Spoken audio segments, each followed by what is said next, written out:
સ્થાનિક સ્વરાજની ચૂંટણીને લઈને સરકારના મંત્રી ઈશ્વરસિંહ પટેલે પોતાના જ ભાઈ વલ્લભ પટેલ પર કર્યા શાબ્દિક પ્રહાર। વલ્લભ પટેલ અને તેમના પરિવારના 5 સભ્યોએ ચૂંટણીમાં ઉમેદવારી નોંધાવી છે, ત્યારે ઈશ્વરસિંહ પટેલે શાબ્દિક પ્રહાર કરતા કહ્યું કે પોતે હાંસોટનો રાજા હોય તેમ વલ્લભ દાસે પોતાના પરિવારના 5 સભ્યો પાસે ફોર્મ ભરાવ્યા છે। કોંગ્રેસ પાસે ઉમેદવારો જ ન હતા એટલે એક જ પરિવારમાંથી બધાને ટિકિટ આપી છે। ઈશ્વરસિંહે તો એવો પણ દાવો કર્યો કે વલ્લભદાસે હાંસોટમાં એક પણ કામ કર્યું હોય તો જણાવો, હું રાજનીતિ છોડવા તૈયાર। હાંસોટ તાલુકામાં કોઈ એવું કામ કર્યું, એક પણ મને કામ બતાવે તો મારે આ રાહ જોઈ લેવો।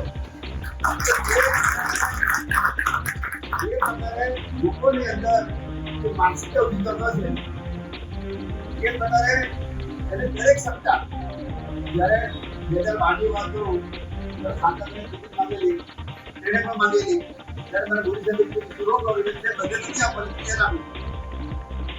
ત્યારે મેં એને કીધું કે ભાઈ આવો ભાઈ જ્યારે મંત્રી હોય ત્યારે જિલ્લા મંત્રીનું કામ જ નહીં હોય એટલે એમ જ કે આ બધા જ મુદ્દા હું મારો કીધું। હજી જે માનસિકતા છે, માનસિકતા ઘેરે પણ જોડે વધારે જાતની માનસિકતા છે।